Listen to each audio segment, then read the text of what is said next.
good boy.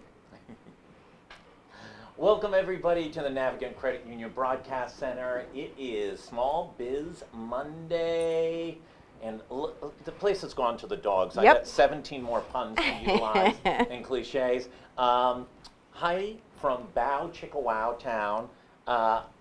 Super cool business. Thank you. This guy's named Ziggy. He is. He hangs around at He does. He gets to come to work with me every day. Every day. Yep. Talk a little bit about the business. What do you guys do? Sure. So Chicka Wow Town is a doggy daycare and dog hotel facility. Primarily we do daycare and dog boarding, but we also have an indoor dog park for those days when Mother Nature does not cooperate. We have some self-wash stations available, so you wanted to bring your pup in for a bath rather than doing, in your own home and you give yourself a bath too and then you have to clean the bathroom. And then we have some training services as well. So right. Dog training, we can train your dog, clean your dog, let your dog play, and keep your dog for you safely overnight. Great. Talk a little bit about, the business of the animals. Let's talk about a little bit about it. Ziggy here is your dog. He is my dog. And the affinity that people have for their dogs is just, and all their pets, is just exploding. It's a multi-billion-dollar industry. It is. Talk a little bit about what some of the challenges are and what some of the opportunities are as a business. Sure. I mean, the challenge is every day is a new day. So right. Every day is completely different. We're dealing with living, breathing creatures. So there's no script. Yeah, right. So, and they're also people's family members. And that's one thing that our staff is very keenly aware of and in tune with, is that when the dogs are dropped off to us, that's a member of someone's family that's being dropped off. And that's super important for us as well, because we like to treat them as members of our family too. Before you have a hernia, let's do a drop-off. Hey, Kate, can you take the Ziggy? All right, bud. You go be a good boy. Yeah. Thank you. There we go. We got to talk business. Okay. Ziggy, you got to have a treat. Yeah. It is. I mean, there's a lot of responsibility. There We've is. obviously seen reports of bad episodes and things like that. How do you balance running the business part of it and also managing a lot of different moving parts, family members, etc., within that context? Sure. So I think a lot of it is managing expectations. So we have very strict eligibility requirements for pets that come into our facility. Yeah. So we will do an interview with the dog. We will make sure that the dog is healthy and up to date on all of their vaccinations. So that gives us pretty much like a baseline threshold to be able to start with. Yeah. Temperament testing the dogs as well gets us the opportunity, or provides us the opportunity, to get to know their temperament and play style. So we're able to better manage them when they are with us. Really, when they come in for daycare, it's their day. They're there to have fun. So what we want to do is to be able to just enhance their time with us. We want them to go home feeling happier than they were when they first came in. Right. It was an existing business. It was. And when did it start? So Chicka Wow Town was founded, I believe, in December of 2012. And Elisa, if you're watching, forgive me if I'm off on my dates. And we'll check Wikipedia. Sure, I'm sure we it's can, all in we there. can fact check later. Right. And it was started by Elisa and her husband. They had moved to Rhode Island. Her husband was in the Navy, and they had moved here from Japan. They had found that there was no place for their dog to play in the winter. Right. So she actually started the business as the indoor dog park. Gotcha. And that's how it was started. And then daycare and boarding were added on thereafter. And when did you take it over? So myself, and I do have a business partner, we purchased the business in May of 2017. And what we are really striving to do is pick up where Elisa left off on her plans and her goals for the facility, making that a total pet care operation. So with the self-wash, adding the training, we have a small retail shop in our lobby now as well, where we're trying to bring in and facilitate education to our pet parents on quality pet food, good quality pet toys to just stimulate the brain as well for the animals. It's not just they're running around all day going home tired. Right. There's a lot more to it. That would be Bear and I at the dog park yesterday morning at about 8 a.m. Sure. And he was exhausted the rest of the day. Yep. You don't offer veterinary services. No, we don't. But that's obviously a key component, is integrating what you're doing with, folks who have expertise in that area. Yes. Is there a referral structure that you communicate with other vets, et cetera? So we have several vets in the local area that we do work closely with. A lot of our clients go to Hill and Harbor in East Greenwich, Coeusett Animal Hospital, Titan Veterinary Clinic, Hope Veterinary Care, Warwick Animal Hospital. So a lot of the local community vets are where most of our clients go to. We also, on an emergency basis, which we hope to never have to use, but there's Ocean State Veterinary Services as well. They're the 24-hour basis where we would refer to if needed. They're kind of the Rhode Island hospital They are. Yeah, they are. Of the doggy world, but without the strikes, the nurses' strikes. Right. Let's talk business for a few minutes. You went and via involvement of Commerce RI was able to get some funding and some expertise through some of their partnerships. Talk a little bit about that process. How was the process? Where did it start and where did it finish? So the process started at traditional lending institutions in the state of Rhode Island, and we were not successful.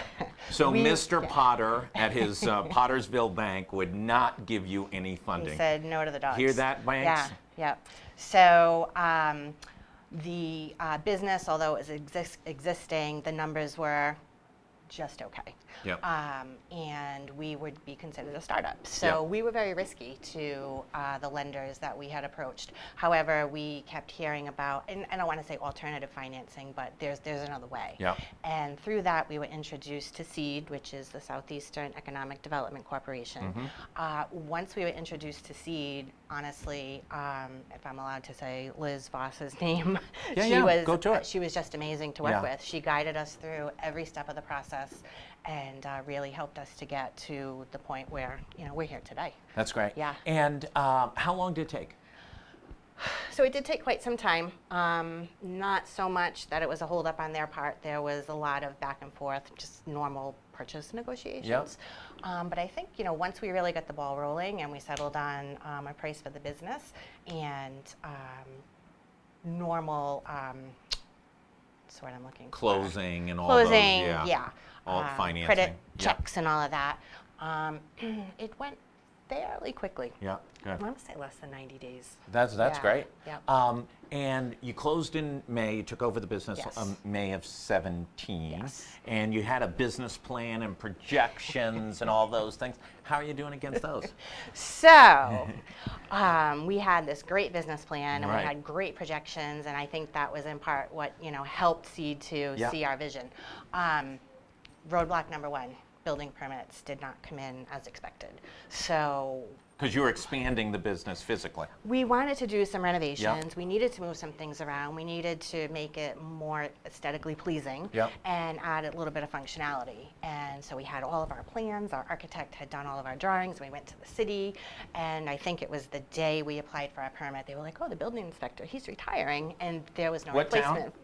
Warwick. Yeah, that's great. Thanks, Warwick. We were held up probably, I think we had projected to have a grand reopening September or October of 2017, and I think that's when we finally got our building permits. So what that actually did was set us back in projections. So we were new, we were learning the business, but we were also falling behind every day in our projections. I will say that, again, SEED was wonderful with checking in with us, and although there was nothing they could do to, speed up our process with the building permits, they were understanding and accommodating of our repayment schedule with them during that process.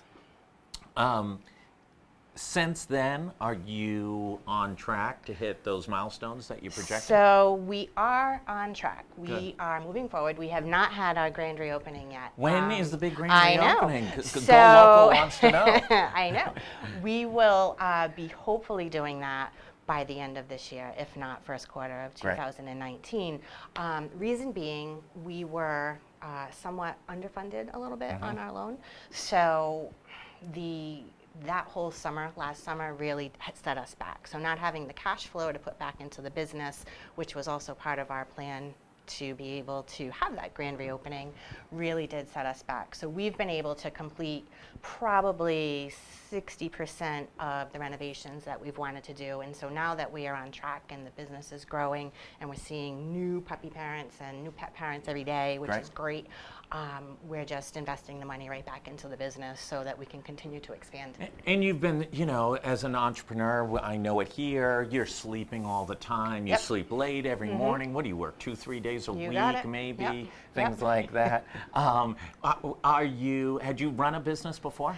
I had not. My background was telecommunications engineering. Yeah. And nope, I was on, the other side. Like, I was the individual contributor. The employee. I was the employee. I had not run a business before, so this has been a very eye-opening experience. And how's it been?